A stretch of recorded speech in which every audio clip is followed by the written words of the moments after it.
जय हिंद दोस्तों, स्वागत है आप सभी का हमारे इस यूट्यूब चैनल वी ज्ञान दी डाइवर्सिफाइड नॉलेज पर।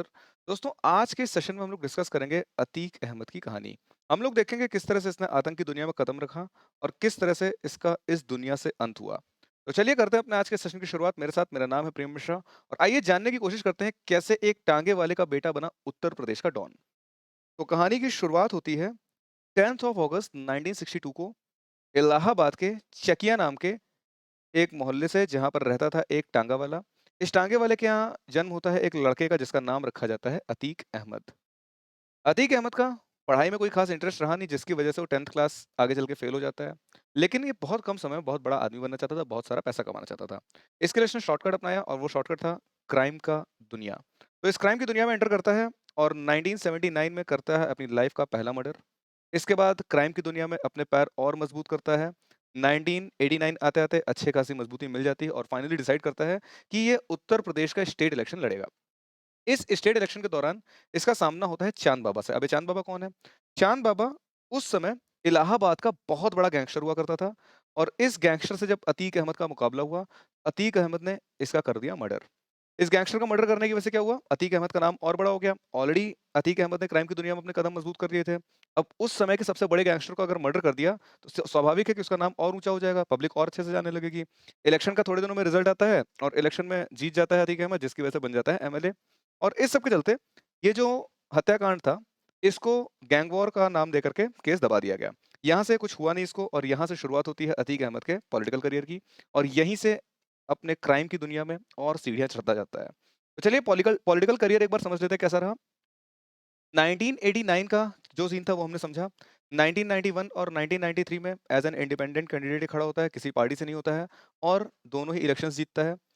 1996 में समाजवादी पार्टी इनको टिकट दे देती है, फिर से इलेक्शन जीतता है। 2002 में अपना दल से टिकट मिलता है, फिर से इलेक्शन जीतता है।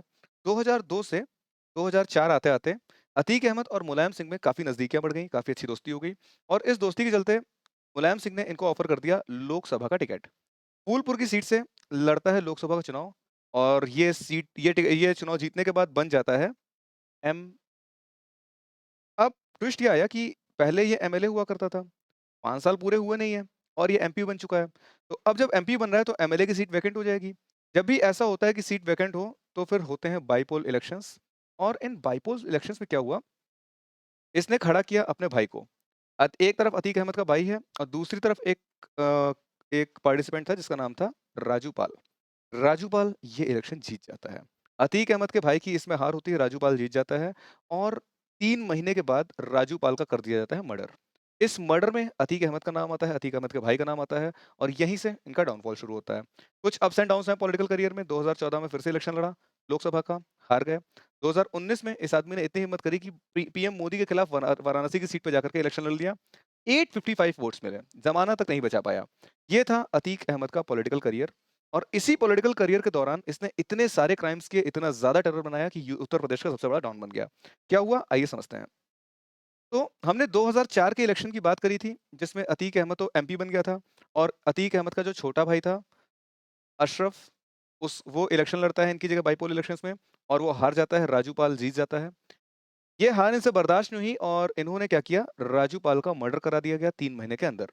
इन्होंने राजू पाल का मर्डर करा दिया 3 महीने के अंदर। यहाँ पर एक आई विटनेस थे जिसका नाम था उमेश पाल। अब उमेश पाल कौन थे? उमेश पाल थे राजू पाल की वाइफ के कज़न। ये आई विटनेस थे इस पूरे केस के। तो सीधी-सी बात है, आई विटनेस है तो इनको ये प्रॉब्लम करेंगे। हम आगे चल के देखेंगे उमेश पाल की हत्या हो जाती है और उसी की वजह से अतीक अहमद की पूरी फैमिली का ट्री खत्म हो जाता है। देखेंगे अपनी आज के ही सेशन में। फिलहाल देखते हैं क्या हुआ। राजूपाल की हत्या के बाद बहुत ज़्यादा पॉलिटिकल प्रेशर हुआ और इन्होंने 2008 में कर दिया सरेंडर। अतीक अहमद ने जब सरेंडर किया था 2008 में, तो मुलायम सिंह का कहना था कि अतीक अहमद एकदम बेकसूर है। मुलायम सिंह की इज्जत रखने के लिए इन्होंने सरेंडर कर दिया है। 2012 में फिर से रिलीज होकर के बाहर आते हैं। 2017 में इनको फिर से अरेस्ट कर लिया जाता है इलाहाबाद यूनिवर्सिटी के कुछ स्टाफ मेंबर्स की असॉल्टिंग के केस में और इसके बाद से इनका बहुत ही बुरी तरह से डाउनफॉल शुरू हो जाता है। आइए देखते हैं अपना टेरर कैसे मेंटेन रखता था। जब भी अतीक अहमद को लगता था कि अतीक अहमद का टेरर कुछ कम हो रहा है, तो क्या करता था, किसी न किसी को बुला करके कोई ऐसा क्राइम कर देता था कि उसका दबदबा फिर से बन जाए। जैसे कि जब वो देवरिया की जेल में था, तो एक लखनऊ के मर्चेंट को उसने वहाँ बुलवाया, उसको बहुत मारा और उसकी वीडियो को वायरल कर दिया। इसी तरह से प्रयागराज के प्रॉपर्टी डीलर हुआ करते थे एक, उनको मार करके उनको वीडियो वायरल किया था, जिसकी वजह से क्या हुआ, इनके ऊपर एफआईआर्स भी हुए थे, लेकिन एफआईआर तो इनका रोज़ का काम था, तो उससे इनको ख़ास फ़र्क पड़ता नहीं था। फ़ायदा ये मिलता था कि इनका दबदबा और मेंटेन होता, इनका टेरर और बढ़ जाता था, इनका आतंक का जो दबदबा है, पूरे वर्चस्व पूरा बना रहता था कुल मिलाकर के। जजेस इतना परेशान रहते थे कि अतीक अहमद का जिस बेंच पे लगता था, अपनी बेंच चेंज कराने की कोशिश करते थे जजेस। एक दिन में 100 से ज़्यादा केसेस हो जाते हैं मायावती के टाइम में अतीक अहमद के खिलाफ। टोटल केसेस की संख्या पहुँच जाती है 250 प्लस।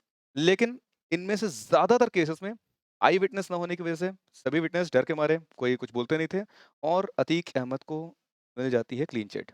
इतने सारे केसेस में क्लीन चिट मिल जाने के बाद सीधी-सी बात है, इतना दबदबा है तो लोग डरेंगे, क्यों ही कोई फालतू में मैटर में फँसेगा। तो इस वजह से इनको क्लीन चिट मिल गई। जब इनकी डेथ हुई है, तब भी इनके ऊपर अप्रॉक्सिमेटली 100 केसेस चल रहे थे। तो ये था इनका टेरर का career. End of Atiq Ahmed कैसे एंड हुआ? हमने राजू पाल की बात करी थी। हमने देखा था राजू पाल वाले केस में उमेश पाल नाम का एक आदमी था जो कि आई विटनेस था। अब सीधी-सी बात है, जो आई विटनेस है वो इनके लिए प्रॉब्लम क्रिएट करेगा। इस वजह से ये लोग 24 फरवरी 2023 को उमेश पाल की हत्या करा देते हैं। इस हत्या का प्रभाव क्या पड़ा? इस हत्या की वजह से बहुत ज़्यादा प्रॉब्लम्स क्रिएट हुई, बहुत ज़्यादा पॉलिटिकल ड्रामा क्रिएट हुआ। योगी जी ने इसी टाइम पे बयान दिया था कि मिट्टी में मिला देंगे सभी माफियाओं को, और 13 अप्रैल 2023 को अतीक अहमद का बेटा असद पुलिस एनकाउंटर में मार दिया जाता है। असद वो लड़का है जो कि उमेश पाल की हत्या में इन्वॉल्व था। इसके ऊपर इनाम भी रखा गया था और पुलिस एनकाउंटर में इसकी मौत हो जाती है। इसके पास से बहुत सारे हथियार भी बरामद हुए थे। और इसके 2 दिन बाद 15 अप्रैल को अतीक अहमद मेडिकल चेकअप के लिए हॉस्पिटल जा रहा था। वहीं पर पुलिस कस्टडी के दौरान ही 3 अज्ञात लोग आकर के इसके ऊपर फायरिंग कर देते हैं, इसको और इसके भाई को मार डालते हैं।